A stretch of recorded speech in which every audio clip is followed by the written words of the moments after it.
saya minta toko kok, Pak. Dari tadi saya nggak ada kantor lagi.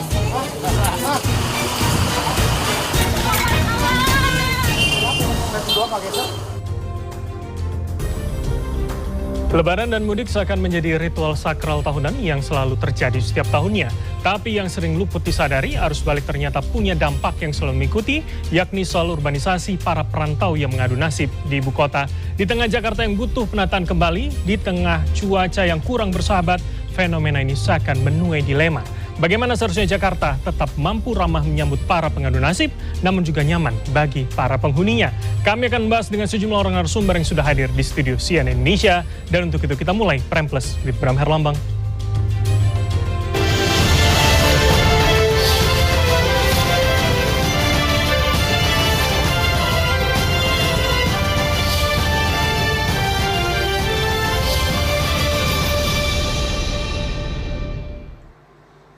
Dan langsung saja saya perkenalkan 4 orang narasumber yang sudah hadir di studio CNN. Saya mulai dari sebelah kiri saya terlebih dahulu, yakni ekonom Selios, Nailul Huda. Mas Huda, selamat malam. Malam, Mas. Terima kasih sudah hadir. Dan berikutnya adalah pengamat sosial Universitas Indonesia, Devi Rahmawati. Mbak Devi, selamat malam. Selamat malam, Mas. Terima kasih. Saya bergeser ke pengamat tata kota Yayat Supriyatna. Pak Yayat, selamat malam. Selamat malam, Mas Bram. Terima kasih sudah hadir kembali. Dan berikutnya adalah pendiri Komunitas Historia Indonesia, Asep Kambali. Kang Asep, selamat malam. Malam, Mas Bram. Terima kasih. Dan tidak hanya 4 orang narasumber yang hadir di studio CNN Indonesia, nanti akan ada 1 narasumber yang bergabung dari luar studio, yakni Koordinator Staf Khusus Gubernur DKI Jakarta, Firdaus Ali. Tapi saya akan bahas dengan 4 orang narasumber terlebih dahulu. Saya ke Pak Yayat terlebih dahulu.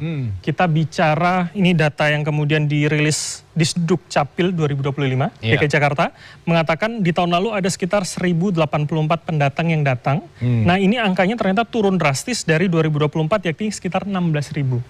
Kita bisa bicara ini sebetulnya tren orang yang berpindah ke kotanya semakin sedikit, atau memang Jakarta lebih ketat, akhirnya yang datang jadi tidak seberani tahun sebelumnya? Bukan Jakarta makin ketat, sebetulnya pilihan makin banyak. Ya, jadi pilihan makin banyak. Tapi sekali lagi saya mengatakan, Jakarta itu adalah kota yang paling ramah buat pendatang. Ini tanda kutip ya. Ada orang mengatakan kota ini paling keras. Ya keras dalam kehidupan. Tapi dalam konteks pelayanan kependudukan ini perlu kita koreksi. Contoh satu ya, ada data menunjukkan bahwa penduduk Jakarta itu yang punya rumah hanya 54%. Sisanya ngontrak sewa dan sebagainya. Apa fenomena? Ternyata separuh penduduk ibu kota ini nggak punya rumah. Itu kan fenomena tanda tanya besar. Rupanya disitulah pendatang menikmati situasi dari sisi administrasi kependudukan. Apa itu fenomenanya? 1, KK numpang alamat. Itu fenomena ketika para pendatang begitu mudah masuk, KK-nya 1, tapi numpang alamat 1, tapi isinya banyak keluarga. Dan itu bisa ditemukan sampai 20-30 keluarga. Dan fenomena itu juga terjadi di kota Surabaya, kota-kota besar. Apa yang terjadi dengan seperti itu? Dengan numpang alamat, punya alamat, dapat KTP. Dan fenomena kan dinikmati. Apa dampaknya? 1, ketika orang begitu mudah mendapatkan KTP di Jakarta, berarti dia resmi sebagai penduduk Jakarta, tapi tidak punya rumah. Apa dampaknya?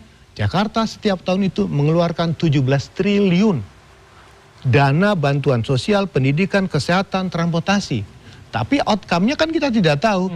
Jadi ini tanda tanya yang menarik ya.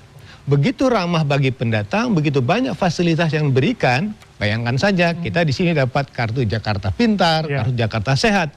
Jadi kota itu begitu sangat terbuka. Dan terus terang saja, dalam konteks administrasi kependudukan, Jakarta juga kurang tegas nih.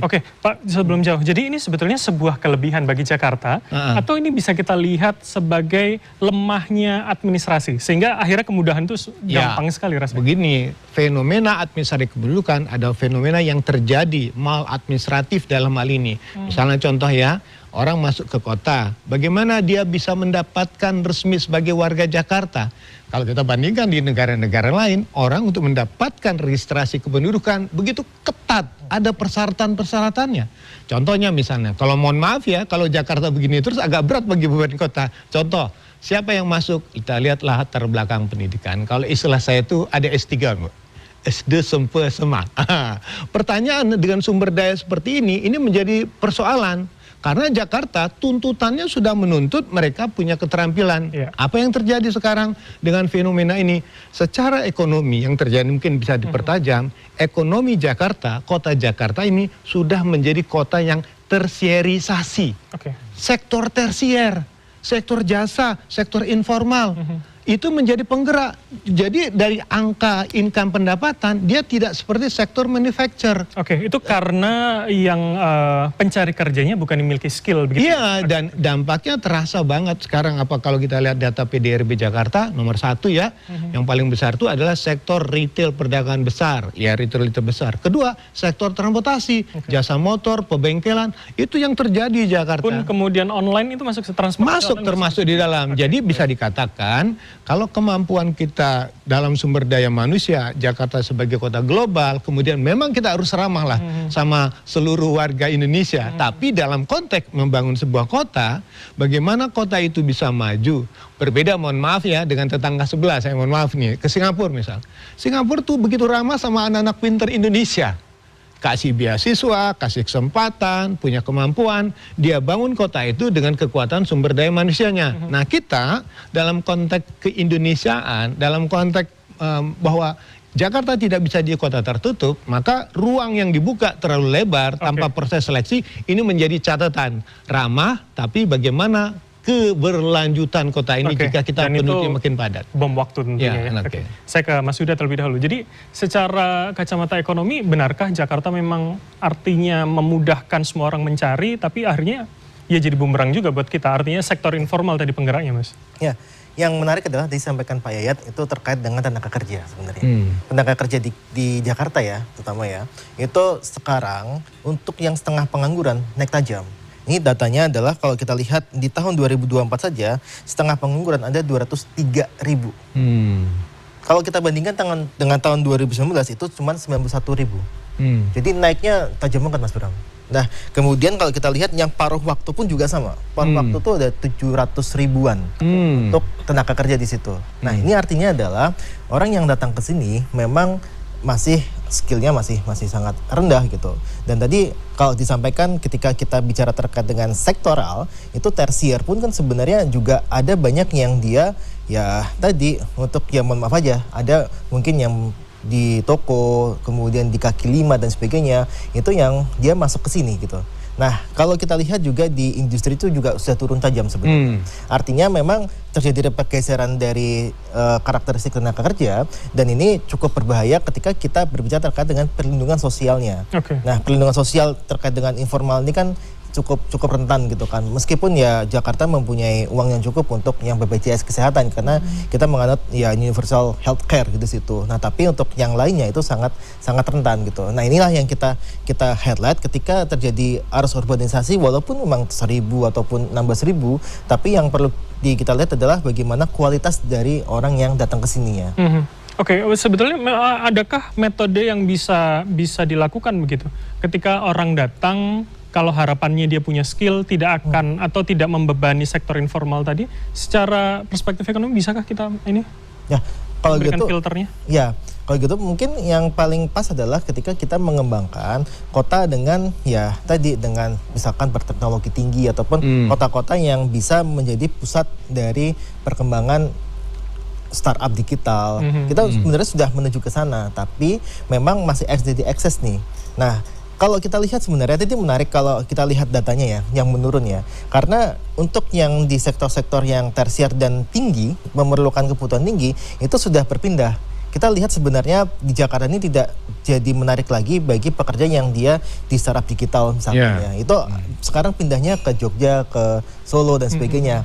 Nah, karena apa? Karena mereka melihat di situ ya internet juga sudah infrastruktur mendukung dan sebagainya, yang akhirnya itu mungkin ya mereka pindahnya ke sana gitu. Nah, inilah yang kita khawatirkan, mereka yang datang ke Jakarta malah justru yang dia ya tadi tidak sesuai dengan apa yang diharapkan, yang dia pendidikan tinggi dan sebagainya.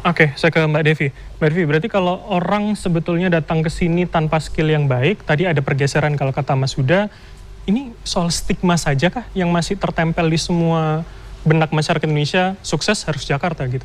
Ya, karena faktanya sampai hari ini, apalagi karena ada kemajuan teknologi, gambaran citra bahwa belum menjadi manusia Indonesia seutuhnya kalau belum di Jakarta dengan segala aksesnya yang terutama dipromosikan secara gratis lewat akun-akun yang ada, plus para pemudik tiap tahun yang tidak ada satupun yang pasti terucap menyampaikan realita yang sebenarnya. Ini menampilkan ilusi yang terus-menerus membayangi masyarakat yang, mohon maaf kalau nggak salah datanya, koreksi saya, beliau pasti punya data yang lebih akurat, bahwa di desa memang, mohon maaf, angka kemiskinannya tinggi. Jadi sudah ekonominya memang berat, lalu kemudian ada citra yang begitu menggoda, lalu ditambah kota seperti Jakarta itu memungkinkan orang untuk melakukan percobaan hidup. Hari ini saya mau coba ini, hari ini besok ini, itu ada peluangnya. Sedangkan tapi tidak berhasil kemudian kembali, itu juga banyak terjadi, bisa terjadi. Nah, kan tadi menarik yang beliau sampaikan, yang dibuka dengan bahwa datanya Jakarta lebih sedikit. Jakarta yang mana? Ingat sekarang Bekasi, Bogor, Tangerang, semua orang akan bilang wah saya orang Jakarta. Walaupun secara fisik, secara kilometer dia berada di luar Jakarta. Dan ini yang sebenarnya menjadi pelajaran harusnya bagi kota-kota lain agar tidak mengulangi drama Jakarta beberapa puluh tahun belakangan ini yang segera akan menyebar ke samping-samping tadi, tetangga-tetangga dan sepupu-sepupunya Jakarta ini. Nah, ini yang kemudian kita harus serius melihat. Hati-hati dengan mengelola harapan, karena yang pindah ini bukan cuma fisiknya, tapi harapan orang-orang untuk ada sini. Dan memang itulah hebatnya tanda kutip kota. Tadi dia memungkinkan semua orang untuk ulang alik. Hari ini saya mohon maaf bantuin tetangga benerin atap, tapi besok tiba-tiba bisa ada peluang yang lain. Satu sisi ini fleksibilitas yang sangat sulit didapat di daerah tapi bukan berarti memang menjamin impian untuk naik kelas, naik kasta itu terjadi. Baik, saya ingin dalami soal pamer kesuksesan terutama yang saat mudik, tapi usai jeda karena kita akan jeda terlebih dahulu. Tetaplah bersama kami di Prime.